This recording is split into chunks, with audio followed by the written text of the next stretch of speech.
श्री गणेशाय नमः। आइए जानते हैं रविवार व्रत की कथा।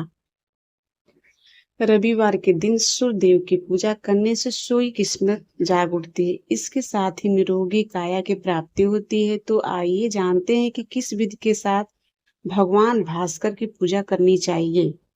सप्ताह का हर दिन किसी न किसी देवी देवताओं को समर्पित है। ऐसे ही रविवार के दिन सूर्य देव की पूजा का विधान है। इस दिन विधि पूर्वक भगवान भास्कर की आराधना करने से निरोग शरीर और सुखमय जीवन का आशीर्वाद मिलता है। इसके अलावा सूर्य देव की उपासना करने से निसंतान दंपतियों को स्वस्थ संतान की प्राप्ति होती है। हिंदू धर्म सूर्य देव को नियमित रूप से जल चढ़ाया जाता है। कहते हैं कि ऐसा करने से व्यक्ति के जीवन में सभी तरह की परेशानियां दूर हो जाती हैं और निरंतर वह सफलता की ऊंचाइयों तक पहुंचता है। मालूम हो कि भगवान आदित्य को जीवन से सेहत और शक्ति के देवता के रूप में जाना जाता है। ऐसे में अगर आप निरोगी काया चाहते हैं तो रविवार के दिन इस विधि के साथ सूर्य देव की पूजा जरूर करें। सूर्य देव पूजा विधि।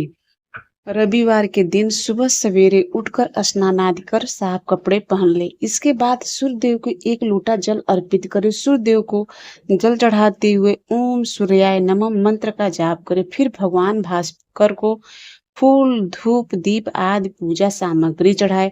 इसके बाद सूर्य देव की आरती उतारे। अब हाथ जोड़कर भगवान भास्कर से अपनी मनोकामना पूर्ति के लिए प्रार्थना करें। इनका कार्यक्रम हुआ पे काट और श्री गणेशाय नमः। आइए सुनते हैं रविवार व्रत कथा। रविवार के व्रत की तरह इस व्रत की कथा भी रोचक है। प्राचीन काल में एक नगर में एक वृद्धा रहती थी। उनका निवास था। हर हर रविवार घर आंगन गोबर से लीप कर भोजन तैयार करती और सूर्य देव भोग लगाकर ही भोजन करती थी। ऐसा व्रत करने से उसका घर अनेक प्रकार के धन धान्य से पूर्ण था। श्री हरि की कृपा से घर में किसी प्रकार की विघ्न या दुख नहीं था। सब प्रकार से घर में आनंद रहता था। इस तरह कुछ दिन बीत जाने पर उसकी एक पड़ोसन जिसकी गौ का गोबर वह वृद्धा लाया करती थी विचार करने लगी कि यह वृद्धा सर्वदा मेरी गौ का गोबर ले जाती है, इसलिए अपनी गौ को घर के भीतर बांधने लग गए। वृद्धा को गोबर न मिलने से रविवार के दिन अपने घर को न लीप सकी, इसलिए उसने न तो भोजन बनाया न भगवान को भोग लगाया तथा स्वयं भी उसने भोजन नहीं किया। इस प्रकार उसने निराहार व्रत किया। रात्रि हो गई और वह भूखी सो गई। रात्रि में भगवान ने उसे स्वप्न दिया और भोजन न बनाने तथा लगाने का कारण पूछा। वृद्धा ने गोबर न मिलने का कारण सुनाया। तब भगवान ने कहा कि माता, हम तुमको ऐसी गौ देते हैं जिससे सभी इच्छाएं पूर्ण होती हैं, क्योंकि तुम हमेशा रविवार को गौ के गोबर से लीप कर भोजन बनाकर मेरा भोग लगाकर भोजन खुद करती हो। इससे मैं खुश होकर तुमको वरदान देता हूँ। निर्धन को धन और बांझ को स्त्रियों को पुत्र देकर दुखों को दूर करता हूँ तथा अंत समय में मोक्ष देता हूँ। स्वप्न में ऐसा वरदान देकर भगवान तो अंतर ध्यान हो गए और वृद्धा की आंख खुली तो वह देखती है कि आंगन में एक अति सुंदर गौ और बछड़ा बंधे हुए हैं। वह गाय और बछड़ी को देखकर अति प्रसन्न हुई और उसको घर के बाहर बांध दिया और वही खाने को चारा डाल दिया। जब जब उसकी पड़ोसन वृद्धा ने घर के बाहर एक अति सुंदर गौ और बछड़े को देखा तो द्वेष के कारण उसका हृदय जल उठा और उसने देखा कि गाय ने सोने का गोबर किया है और वह उस गाय को गोबर ले गई और अपनी गाय का गोबर उसकी जगह रख गई। वो नित्य प्रति ऐसा ही करती रही। सीधी साधी वृद्धा को इसकी खबर नहीं होने दी।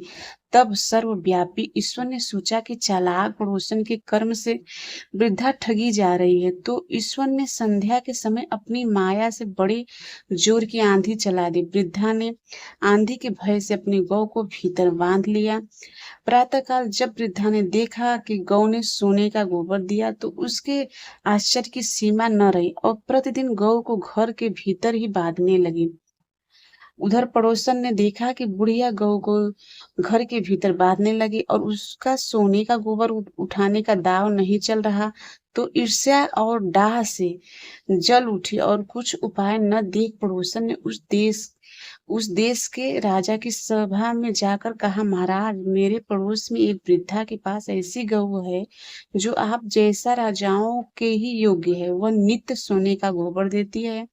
आप उस सोने से प्रजा का पालन करिए। वह वृद्धा इतने सोने का क्या करेगी?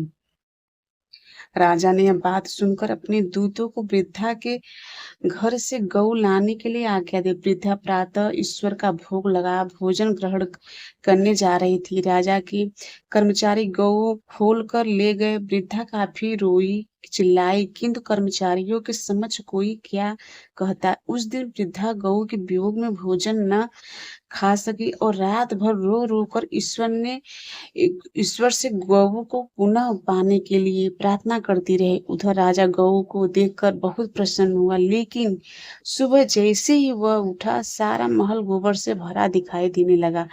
राजा यह देख घबरा गया। भगवान ने रात में राजा को स्वप्न में कहा, हे राजा, गाय वृद्धा को लौटाने में ही तेरा भला है। इसके रविवार के व्रत से प्रसन्न होकर मैंने उसे गाय दी थी। प्रातः होते ही राजा ने वृद्धा को बुलाकर बहुत से धन के साथ सम्मान सहित गऊ बछड़ा लौटा दिया।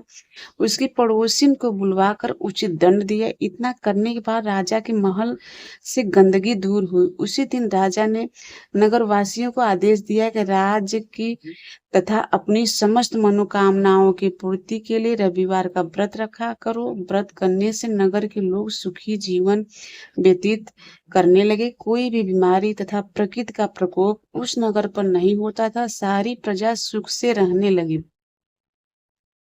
आइए सुनते हैं रविवार की आरती।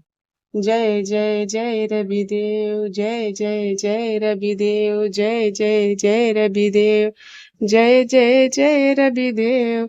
रजनी पद मदहारी, सतदल जीवन दाता, घट पद मना मुदकारी, हे दिन मणि दाता। जग के हे रविदेव, जय जय जय रविदेव, जय जय जय रविदेव, जय जय जय रविदेव। नभ मंडल के वासी, ज्योति प्रकाशक देवा, निज जनहित सुख राशि, तेरी हम सबे सेवा करते हैं रविदेव। जय जय जय रविदेव, जय जय रविदेव, जय जय जय रविदेव। कनक बदन मन मोहित, रुचिर प्रभा प्यारी, निज मंडल से मंडिल, अजर अमर छविधारी। हे सुरवर रविदेव, जय जय जय रविदेव, जय जय जय रविदेव, जय जय जय रविदेव।